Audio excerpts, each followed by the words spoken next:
मंगलाजरा BCDCनि मासिगिरिनि खौरांगिरि मेल।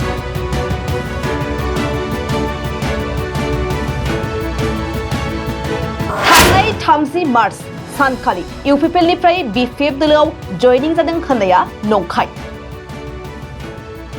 दा बिथांमोननि बुंनाय दा बेफोर गासैबो नंखाय। हयथ' बिथांमोनखौ षड़यन्त्र खालामनानै बा माबा मोनसे बिस दंनानै बिथांमोनखौ खोथा बुंहोनाय जों बेबायदि BPF दोलोनि माखासे दैदेनगिरिफोरखौसो जोङो गोख्रोङैनो जोङो सोंखारिनो सानदों। बियो जोंनि पार्टीनि सोद्रोमा नंखायामोन। जयनिं जानानै थांनाय बे जोंनि सोद्रोमा नंखायामोन। बिथाङा BPFनि सोद्रोमा खासोमोन आरो BPFनियानो BPFआव जयनिं जादों। जेनाखि जानानै थांनाय जयनिं जानानै थांनाय बे जोंनि सोद्रोमा नंखायामोन, बिथांमोननि सोद्रोमाखामोन। बे बाथ्राखौ बुंथिदों मंगलाजरा BCDCनि मासिगिरि रमेन्द्र ब्रह्मआ।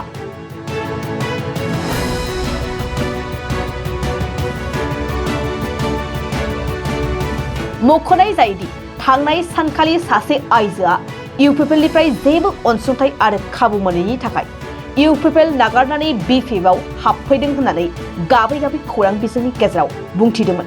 अबस्थाया बिराद गाज्रि अबस्था दुर्गति, खिन्थु आंनि न'आ गासिबो त्रिपाल खोबनायसो, दिनै गासिबो अखा सेरजोबो। आंखौ रावबो नायसनाखै आरो दखाना आंना नायाव दखाना बिदिबो। बिनि थाखाय आं माबा मोनसे अनसुंथाइखौ लुबैनानै आं फैदों। आंनो सारमोननिफ्राय एसे अनसुंथाइ नांगौ होननानै आङो गोसो जानानै आं फैफिनदों। लोगोसे परबतजरानि MCLA मुनमुन ब्रह्मनि नुजाथिनायाव माखासे सुबुंफ्रा BPF दोलोआव जयनिं जानायखौ नुनो मोन्दोंमोन। नाथाय BPF दोलोआव जयनिं जानाय आइजोफोर आरो सुबुंफ्रा इउपिपिएलनिफ्राय थांनाय होननानै बुंनायखौ थोंजोङै नेवसिदों मंगलाजरा BCDCनि मासिगिरि रमेन्द्र ब्रह्मआ।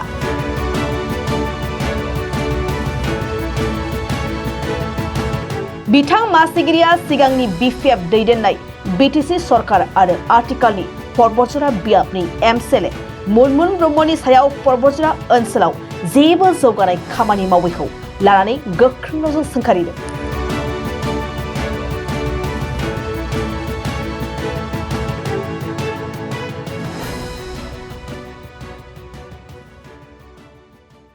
मैया जेनाखि BPF राजनितिकनि दोलोआव जेनाखि जयेन जादों होननानै बुंदों बा आंनि सायाव एलिगेसन लाबोदों, आं बिनि सायावनो बे जेनाखि आंनि एलिगेसन लाबोनाय आं बेखौनो खेंफोरथि होनो नागिरदों। दा मैया जेनाखि जानानै थांनाय जयनिं जानानै थांनाय बे जोंनि सोद्रोमा नंखायामोन, बिथांमोननि सोद्रोमाखामोन। दा बेखौनो बिथांमोनहा जोंनि माखासे जयेन जानायखौ नुनानै दा लाजिनो अहायै बेखौ लाबोनानै बिथांमोनहा जयेन खालामफैदों। बे जोंनि थाखाय खुब लाजिनांगौ बाथ्रा। दा आरो आंनि सायाव आरो माखासे जेनाखि बिबुंथि लाखिदों बेनिफिसारिफ्रा, दा बिनि सायाव आं रोखायै बुंनो सानगोन जेनाखि बिथाङा गाबनानै दा आंनो जेबो मोनाखै, आंनि न'आ जेबो गैया होनदों। बिथांनाव सोंनानै नायग्रोनाया खुब दरखारमोन। दा बिथांनो आङो रेशन कार्डबो बानायनानै होबाय। रेशन कार्ड बानायनाय लोगो लोगो बिथाङा आयुष्मान कार्डबो मोनबाय। आरो बिनि गेजेराव आरो बिथाङा मोनसे सेल्फ हेल्प ग्रुपआवबो दङ, बिसोरनोबो 25,000 थाखा आङो सोनानै होनाय जाबाय आरो। दा बिथांमोननि बुंनाय दा बेफोर गासैबो नंखाय।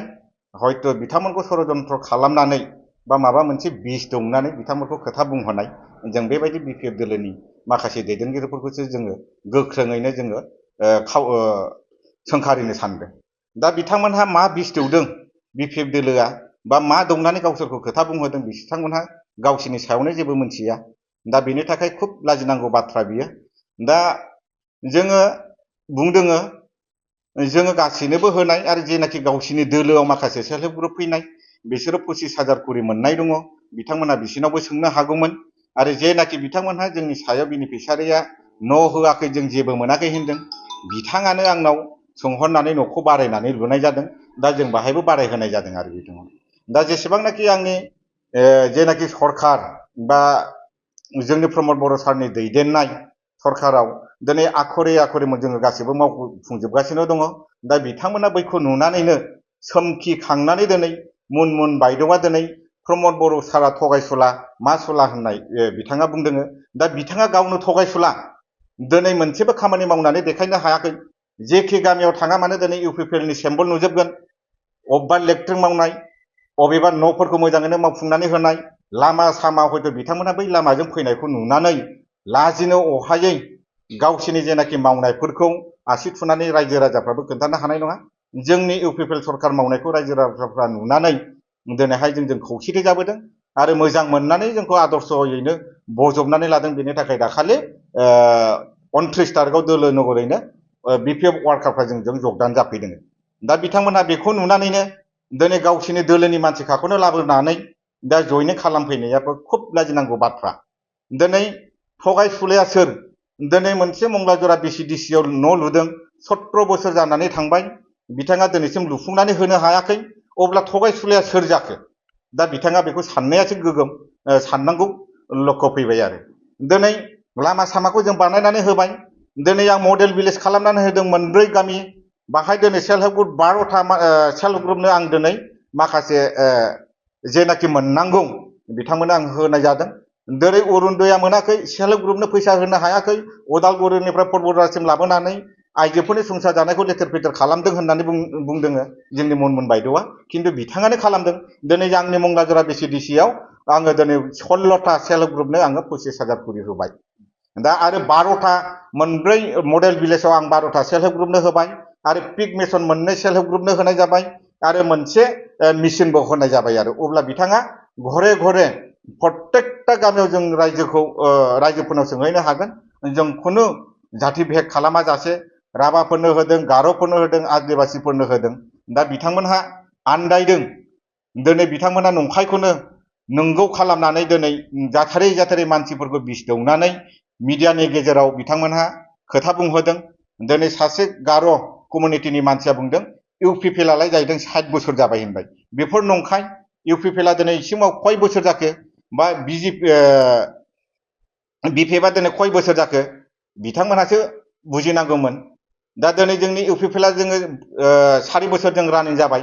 4 बोसोर आरो 17 बोसोरनि मावनायनि डिफारेन्सखौ रायजो राजानाव सोंथों, जोंनाव सोङा जासे। दा बेनिखायनो बिथांमोनहा लाजिनानै बा गावसिनि मावनायखौ देखायनो हायैनि थाखाय जोंनि इउपिपिएल सरकार प्रमद बर' सारनि दैदेननाय सरकार जेनाखि दैदेननानै खामानि मावनायखौ बिथांमोनहा नुनानै लाजिनानै नंखाय बाखाय बाथ्राफोरखौ दिनै रायजोफोरनि सिगाङाव मिसलेट खालामगासिनो दं आरो बिथांमोनहा थगायनो सानगासिनो दं। दिनै रायजोफ्रा सजा जानो थांबाय आरो बिथांनि खोथाजों गोजावग्रा नङा।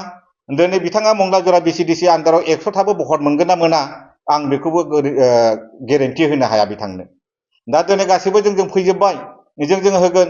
दिनै जेनाखि इन्टेलेक्सुवेलफोर बिथांमोनहा दाखालि जोंजों रायलायदों, जों 100आव 99%आनो जों नोंसोरखौ सापर्ट खालामगोन आरो जों बिथांमोननि मददजोंनो बिथांमोननि नेतजोंनो दिनै मंलाजरा बिसिडिसिनि आन्दाराव जेसेबांनाखि रायजो राजा सब जनगोष्ठियानो थाया मानो बिथांमोननि सायाव जों गोख्रोङैनो खामानि मावनाय आरो मोजाङैनो दैदेनलांनायनि थाखाय जों बिथांमोनजोंनो जों साजेसन लानाय जागासिनो दं आरो।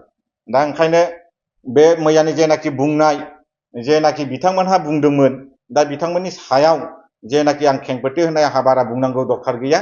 दा बिथांमोनहा गावसोरनो मोनगोन ना मोनाखै, जायनाखि बिथाङा बुंदों जों जेबो मोनाखै मायाखै, बिथाङा न' मोनदों आरो जेनाखि मानसिया आंनि न'आनो गब्लं गिजि बायदिसिना होननानै बुंदों, बिथांनो आं रेशन कार्ड बानायनानै होदों आरो आं सेल्फ ग्रुपआव 25,000बो बिथांनो सोनानै होदों आरो रेशन कार्ड बानायनाय लोगो लोगोनो बिथाङा आयुष्मान कार्डबो मोननो हादों आरो बिथांनि माखासे जेनाखि नाम हरनाय दा बेफोरबायदि जिनिसाबो सफैगासिनो दं। निस्सय कड अफ कन्डाक्ट बा इलेक्सननि उनावनो जों बिथांमोननो जोङो राननानै होनो हानाय जागोन आरो। दा ओंखायनो आङो मनमोन बायद'निसिम मोनसे खावलायनाय, दिनै गावथ' जेबो मावनो हाखाया, दिनै जोङो इलेक्सननि उनाव बिथांखि जेनाखि नाम हरनाय दा बेफोरबायदि जिनिसाबो सफैगासिनो दं। निस्सय कड अफ कन्डाक्ट बा इलेक्सननि उनावनो जों बिथांमोननो जोङो राननानै होनो हानाय जागोन आरो। दा ओंखायनो आङो मनमोन बायद'निसिम मोनसे खावलायनाय, दिनै गावथ' जेबो मावनो हाखाया, दिनै जोङो इलेक्सननि उनाव बिथाङा हयथ' मास मोनथामसोनि उनाव बा 6 माससोनि उनाव जाहाथे गिदिंनानै जोंनि मंलाजराव नायफैयो, निस्सय जोंनि मंलाजरा माबायदि जालांदों गाव मावनो हायैखौ जों बेखौ बिथांनो देखायगोन आरो बिथाङा गाव नुवाखैबा फैथों, आं बिथांखौ मटर साइकेलाव लानानै दैदेनगोन।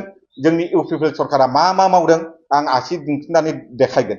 क्षमता दङब्ला बिथांखौनो आं आरामसे जाहो लोंहो हगार हरगोन आरो आङो बिथांखौनो आंनि मटर साइकेलाव लानानै दैदेनै गामि गामि थाङै सोरनि रायजोफोर सोर सेल्फ हेल्प ग्रुपआ मोनदों मोनाखै 25,000खौ बिथाङा गावनि खुगाजोंनो सोंनो हागोन। दा बिथाङाथ' होनदों होनो हायाखै एराखै होननानै आं होदों जोङो होगासिनो अन्थाइ बिथांखि गियान सोरां आलारि सोरां बिथांखि जों बिथांखौ होदों।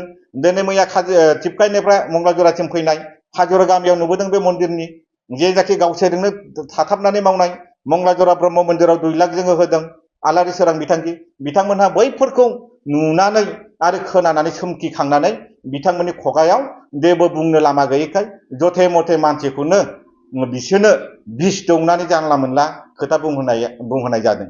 ओंखायनो जायखि मिडियायाव खालामा मानो बिथांमोना मोनसेयाव हुसिया खोथा बुंनाया बिनिफ्राय गोजानाव थानांगौ। आं बेखौ दिनैनि मिडियानि गेजेरजों आं बिथांमोनखौ खावलायहरगोन आरो जेनाखि जोंनि दैदेननाय आदर्श दिनै जों रावजोंबो नांलाय खमलाय गैया आदिबासि जों बिदा फंबाय गार'बाबो जों बिदा फंबाय बायदि जों जयै खौसे जानायखौ नुनानै बिथांमोनहा दिनै मेगन सादों आरो बिथांमोना दिनै 17 बोसोरावबो जेबो मावलांनो हाखायाखैबा आरो सरकाराथ' फैखाला जों जेरैबाबो देरहागोन। दिनै आं मंगलाजरा BCDCनि चेयारमेन जानानै आं बेखौनो बुंहरगोन MP इलेक्सनावबो जोङो रोखायैनो देरहागोनखौ जों नुहरखाबाय आरो जों जेरैबाबो देरहाखागोन आरो थिग जों MPनि खामानि मावा जासेनो दा जोङो 25खौ टारगेट लानानै जों जेरैबाबो खामानि मावगोन आरो जों 25आवबो जों देरहागोन। MPआथ' जों देरहाखाबाय दा जों बैखौ जों रोखायैनो बिथांमोननि सिगाङाव जों बुंनानै फोरमायथिहरनो हायो आरो दा ओंखायनो जों गोलावखौ बुङा जासे बिथांमोना दिनै नुनानैबो नुयै बायदि खोनानानैबो खोनायै बायदि गावसिनि मैलाखौ बोरै फुगारनानै लानो हागोन रायजो राजानि गेजेराव नै बेफोरबायदि नंखाय बाखाय खोथाखौ लानानै दैथिंनाया गावसिनि थाखाय खुब लाजिं बाथ्रा आरो जयेन जानाया खुनु जोंनि UPPL दोलोनिफ्राय थाङाखै आरो जोंनि दोलोनिबो मानसि नंखाय गावसिनि मानसिखौनो लाबोनानै बिथांमोना गावसोरखौनो गामसा गानहोनानै नंखाय बाखाय खोथाफोरखौ बुंहोनाय जादों आरो बिथाङा फोरमायहरदों बे गावनि आसनि जे दखाननि आसनि बेखौ दानना होदों बे नंखाय बे अलरेडि सेंसन जानानै दङ। दाखालि कड अफ कन्डाक्ट जानाय लोगो लोगो जोङो होनो हायाखै बिनि थाखायनो जोङो माखासे नियम निथि दं बैबायदि नियमफोरखौ जों फालिनानै बिनि थाखायनो होनो हायाखै। आगोलनि सरकारा जेनेबा नियम निथि गैयामोन आदर्श गैयामोन बिनि थाखायनो जथे मथे मानसिफोरखौ लेंहरनानै बिथांमोना होदोंमोन। दिनै जों नियम निथि आदर्शजों जों फालिनानै दिनै जों बैफोरबायदिखौ दोनथ'नानै जों इलेक्सननि उनाव होगोन होननानै जोङो बिथांमोनखौ रादाय होदों आरो जेनाखि बिथाङा जोंखौथ' आं बेबायदि होनदों जेनेबा गावनि आसनिखौ दानदों होननानै बिथाङा जोंनि मंगलाजरा BCDC बा मंगलाजरायावनो बहर होनो मोननायनि मोन्थाय गैया बिथाङा दिनैसिम बेना भट कार्डआनो गैया। दिनै फिसायजों थाफैमालाय मा जानो बिथाङालाय दा जों अब्ला बेनो जों मा खालामनानै होगोन दिनै जोंनो माखासे डकुमेन्टस फैबा बिथाङा होनो हायाखै। दा बैफोरबायदियाव माखासे जिनिसखौ आरो मोनसे खोथाखौ होनदों न' दानदों बिथाङा दस्रानिफ्राय फैनानै बाहाय रायजो जाफैनायानो 3 बोसोरानो जायाखै अब्ला बिथांना ID गैयाब्ला जों बोरै न' खालामनानै होनो हागोन। जों दाखालि मोनसे सार्भे खालामदों एडिशनेल जों बाहायबो बिथांखौ जों सोफानानै हरदों हयथ' बे जों सावरायनायनि गेजेरजों जों दिनै सरकारा जेबायदि नोङो मावनायनि थांखि लादों बैयो जेब्लानाखि जानानै फैयो अब्ला जों बिथांनोबो न' होनो हानायखौ जोङो रोखायै बिखा बुनानै जोङो बुंनो हागोन आरो दा बिथाङा हयथ' सोरनिबा बिस मोनलोंदों ओंखायनो जानला मोनला खोथाफोरखौ गुदुंबो मोनथिया गुसुबो मोनथिया बैफोरबायदि लानानै बिथांखौ हयथ' निर्देश होनानै बेफोरबायदि खोथाखौ आं बुंहोदों होननानै आं खावलायो आरो बिथांखौ।